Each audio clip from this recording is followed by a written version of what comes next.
आपका पसंदीदा चैनल शब्बीर का पाकिस्तान लेके आया है आपके बेहतरीन खुशखबरी ये है। अस्सलाम वालेकुम, this is me Deep Khan, model and actress, और हमारे बहुत ही प्यारे actor and producer Shabbir Khan, जिनका चैनल है शब्बीर का पाकिस्तान मल्टी लैंग्वेज, जिसमें बहुत सारी लैंग्वेजेस हैं। सो इनका ये चैनल है, तो आप इनको लाइक करें, सब्सक्राइब करें। Thank you. और मुझे भी देखेंगे आप।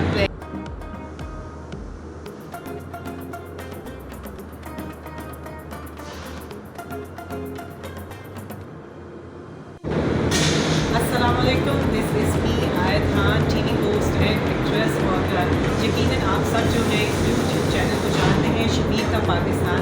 इसको लाइक करें, सब्सक्राइब करें और ज़्यादा से ज़्यादा इसको शेयर करें, क्योंकि इसमें आप देखेंगे बहुत अच्छी वीडियोस, बहुत अच्छे शोज़ जो कि हम आपके लिए लेके आ रहे हैं। और अनकरीब आप देखेंगे मुझे एक शो पे जिसका नाम है रूठे हो क्यों।